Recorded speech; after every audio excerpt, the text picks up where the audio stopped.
Hi, welcome everyone. Thank you for attending. So basically, we want to acknowledge our executive sous chefs, Hung Go and Kevin Tran. Where are you?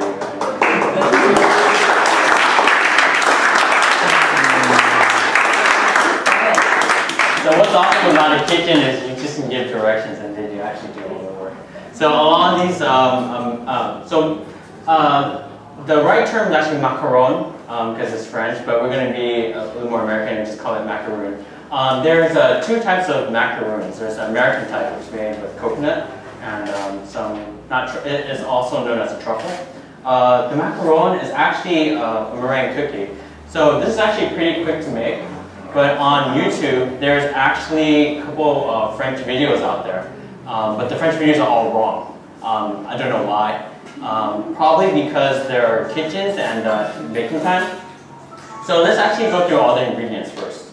The first thing for making a macaroon is you need to check the weather because the humidity affects what's going on. Now the first ingredient here is we have almond powder, and this is actually blanched slivered almonds.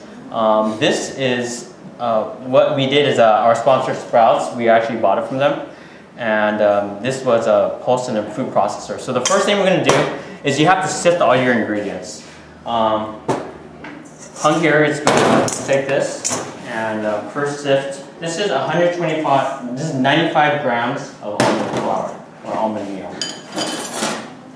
So if you go to any macaroon places like Paulette's and they charge you $185 for a macaroon, you will kind of understand why after we do the first part of this. So the first part is just a lot of sifting. Now the next thing we have here is powdered sugar. This is your regular powdered sugar. There's actually two different types of powdered sugar. It's actually kind of interesting. If you look in the back, powdered sugar will actually have cornstarch, and this actually might affect your cooking process. For macaroons, you actually can use powdered sugar, and you can use it with cornstarch. Cornstarch will actually stabilize the macaroon a little bit more. So after that,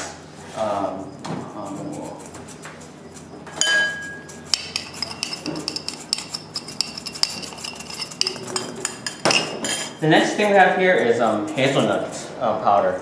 Hazelnut, this is actually also known as filberts. These are the whole hazelnuts, and we ground it in a food processor. Inside there, powdered sugar.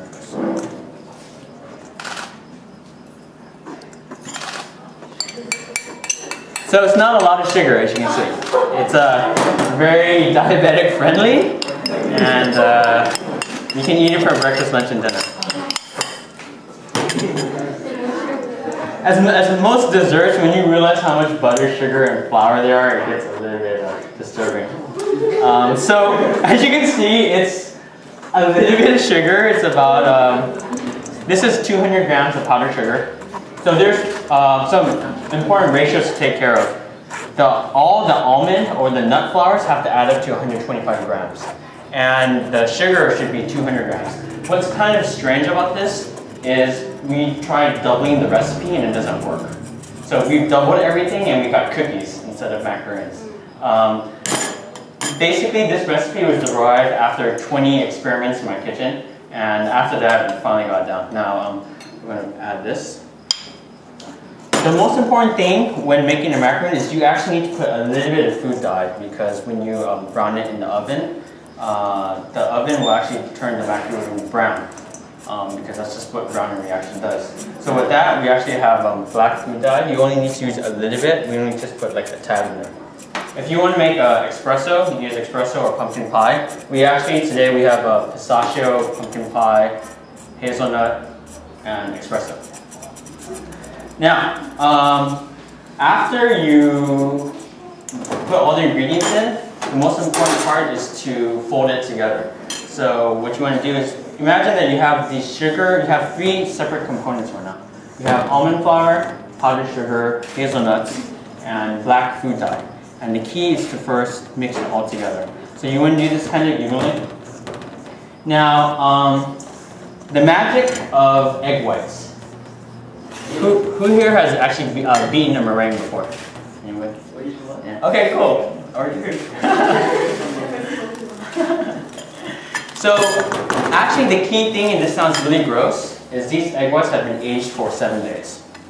What happens, the reason why Southeast Asia does not have a lot of meringue desserts is because the humidity actually presses down against meringue, and down there you actually can't beat, like for example, like Vietnam doesn't have many meringue desserts.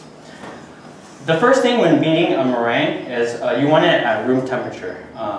This is 200 grams or 3 egg yolks, or 3 eggs. Now with that, you put it in.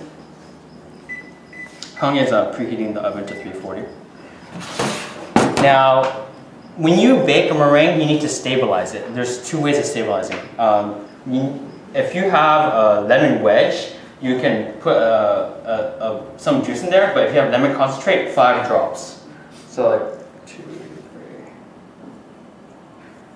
3. Okay. Was that 6? Oh no! 7 would be destructive. 6 is in the border of okay. The next thing here is, anyone knows Julia and Julia? It's kind of interesting. Okay, we have some people back there. Hey.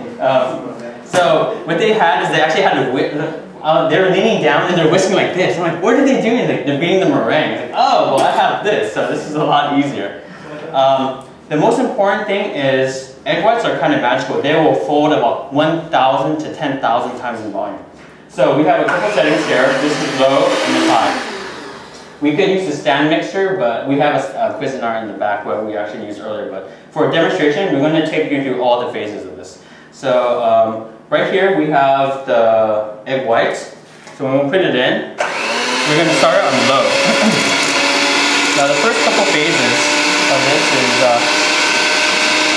when you put it on low, you need to see it to kind of foam, right? So you see that foaming there? Yeah, just kind of a side thing.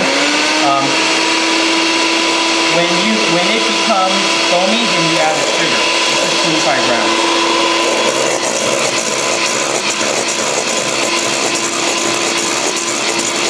And I'm going to pass this over after the sugar. Now, when it's foamy, what's happening is air is now the sugar is going to help stabilize it. Now I'm going to turn it up to a little.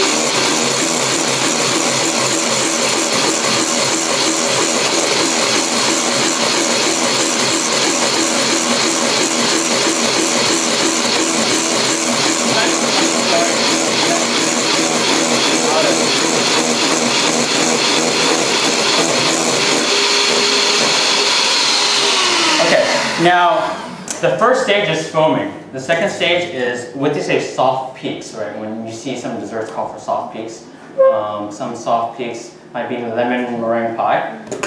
When you see it here and it's kind of like, it's still kind of moving, it's still kind of running, that's when it's soft peaks. We want it to beat it to firm peaks. And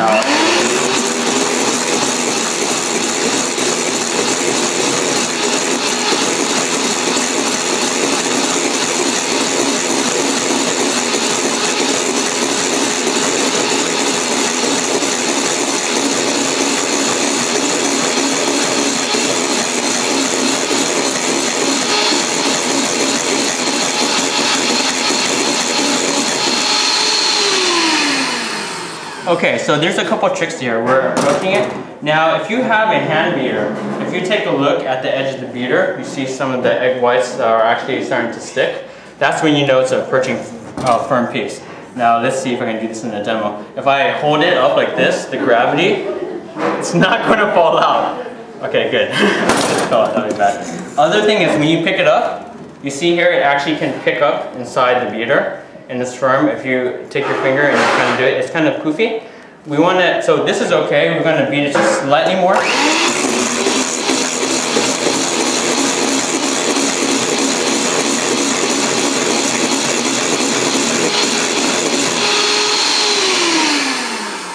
So another trick is if you look at your beater and you see how it's sticking, then that's actually firm peak. So that's an easy way of doing it. If you're using a stand mixer, it actually doesn't work like this. Now the next thing, the most important thing, is the folding of it. So basically what we have here is we have the meringue and there's a bunch of air folded into it.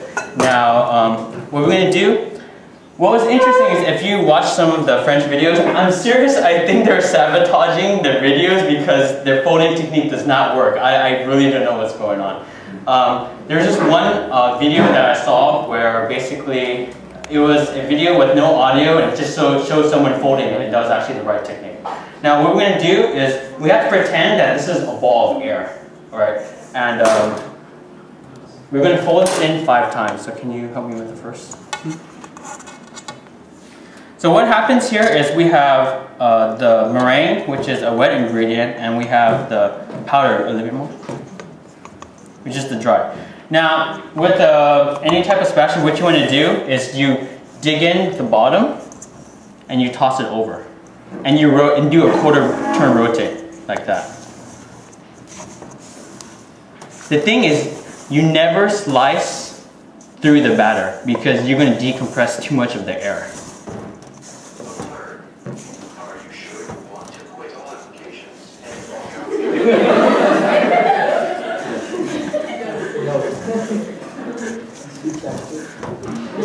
I didn't realize there's a robot in the demo.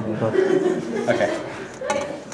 So you see here, it's still kind of this poofy air and you just keep rotating around.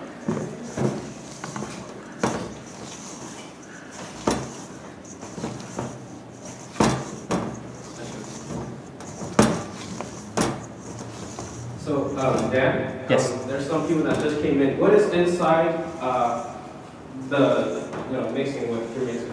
Sure. This is a meringue, which is an egg white that's been beaten, and these are almond flour, hazelnuts, and very healthy powdered sugar. So if any of you guys are in Top Chef, what was it, Top Chef? Or no, the Master Chef. I was watching. And I feel kind of sad because growing up, I never beat a meringue before. And I remember one person who was participating, he made this meringue and then served it just as is to the judges, and he got kicked out of the competition.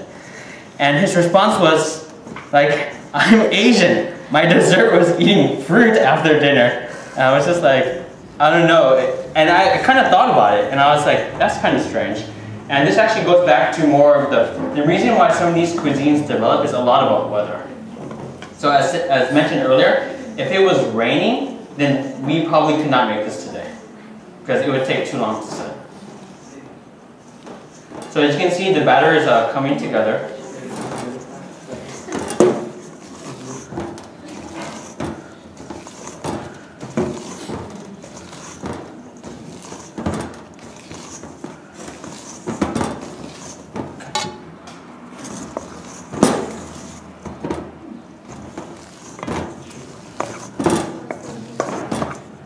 So this is kind of therapeutic, you just don't think.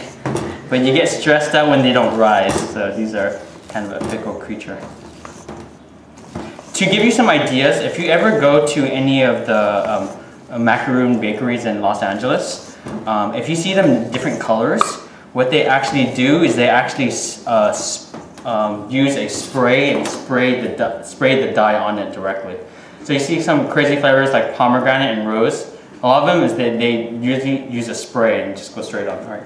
So we're near the end. So what's crazy about this batter is if I overfold this for about 10 strokes, then it's done. It's not going to rise. If I underfold it, then the meringue is going to be hollow. So if Hung can prepare the piping bag. So what we have over here are seal pats. Seal pats are silicone mats. What it helps is things won't stick on it as we pipe things on it. You can bake cookies, and I saw Martha Stewart bake a rack of lamb. That's kind of interesting. Now here are regular piping bags. These are plastic piping bags. These are 1/2-inch tips. So the first part is, if you prepare, the first thing is you need to take your egg whites, remember, about 5 to 7 days in advance. Now, the key here is the analogy is you want it like magma, right? So you see like this is still kind of firm. We fold it probably a couple more times.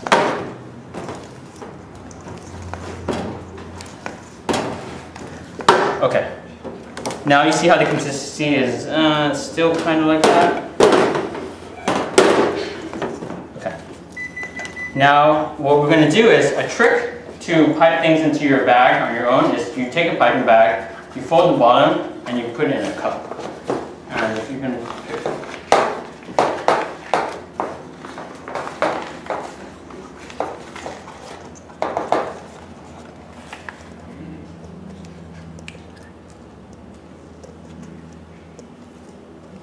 so you're basically done when all the ingredients are folded into each other.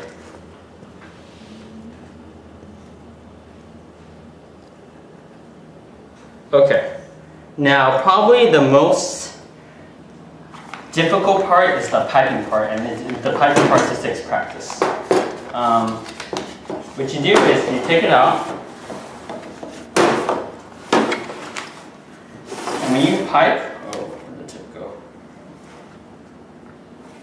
You pipe directly perpendicular to it. It's kind of like snowboarding when you carve. I don't know if anyone snowboards. You have to be really confident. And the first thing here is you see how it's not like oozing out. That's a sign of a good batter. If it oozes out a little bit, that's fine.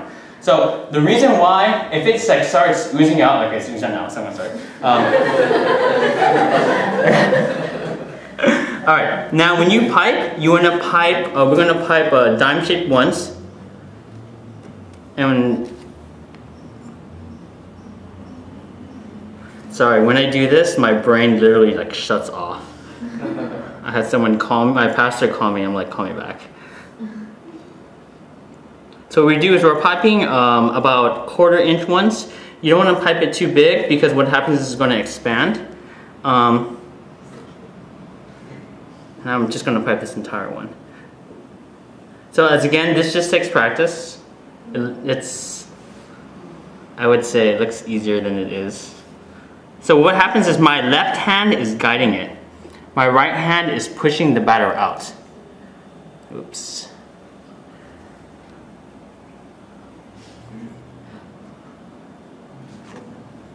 I feel the tension of the audience. It's making me nervous. Watch back. Okay. One. That one's too small. That's too big. 2.0. 2.0.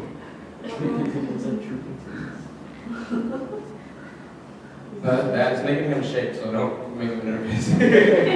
He's only jaw something now.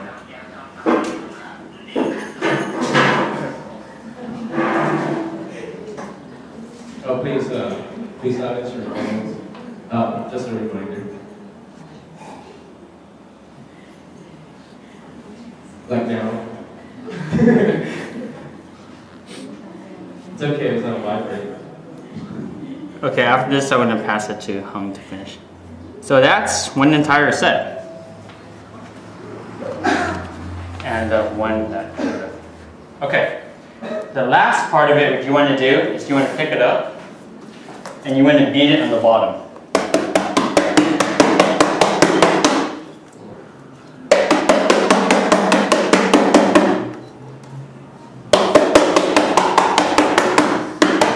So the reason we beat it, if you don't do that, you're not going to get a rise. What's happening is the first couple things. We have a meringue, it's a bunch of air, right? We fold the ingredients in, we start decompressing it. Now when we bake it, we need to beat the air out. Now at this point, this is where paying attention to the weather forecast is important. So if it's really humid, what's going to happen is these are never going to dry. So we're going to come back to this after the singing and the presentation. But you see my finger here? When I touch, let's see, where is one that's, this one. You see it's wet, right? My finger? This is eventually going to dry. So we're going to come back to this in about 15-20 minutes and we'll check this out. Now, with that, I'd like to actually pass it back to Bong. So now we're at the last phase of baking. So remember when we touched it, it was wet, right? So we actually haven't tried it yet, so we're going to do it right now. If you can zoom in right here, what happens is when I touch it, now it's actually dry. So what happens is the skin actually dried off, and this is actually the last part of the macaroon baking. What we have here is the oven set to 340. We're going to actually use a, you have your phone? Yeah. What we do is a dual timer trick. It's very sensitive. So at this, we're going to put it in at the 6-minute mark. What we're going to do is we're going to get our we're going to jar the door open to let the heat out at the 6-minute mark. At the 10-minute mark, we're going to take it out immediately. Because if you bake this 1 minute later, then it's going to be too tough. And as you saw, as we bring some of the batches out, we have actually one batch which is a little tougher, and you'll kind of see the difference. So we're actually going to start. Make sure your phone is on silent. Awesome. Okay, so ready? So when you put it in, it should be the only thing in the rack. You can start it at 360, then drop it to 340. Basically what happens is we're going to keep it at 340, but since the oven's been on for about half an hour, or actually 5 hours, it'll be okay. So we're going to check back after our next presentations, and then afterwards we'll be serving some food. Okay, so we're going to move on with the final macaroni cooking phase. And we're going to do that. So he's actually an architect. I don't know, it made it sound like he's not, but he's actually a real architect there. So thank you, Ben. Made it sound like you're just some person in the street. He's like, yeah, I'm going to make these buildings. But he is. So as you notice, we're kind of running around. This is kind of scary because in the demo, we never know if these things are going to go right or not. So these actually turned out perfectly. What happens is there's a couple important parts of a macaroon. The first part is a smooth, shiny shell on the top. Can you actually grab one of the ones that are done? And the second part is something called feet. So if you see where there's that little break in the bottom, what happens is the meringue breaks through and you get something like this. So you're getting something that breaks out. Now we're going to let this set for 5 minutes. We actually started our second batch. And with that, this is a pretty much a successful batch. So you guys sort of know how macaroons are made and how expensive they are. Other than that, we have a chocolate ganache, which is, we already made it for the sake of time. To make ganache, I recommend Gutierrez, which is semi-sweet. And you mix it with a 1-to-1 ratio with heavy cream. If anyone has any questions, you can talk to us afterwards. This is the ganache that's already done. We add a little bit of butter. This is delicious, just like sugar, you know, very healthy. Very healthy. With that, this is how you make a macaron, and thanks for this part of the demo. All right.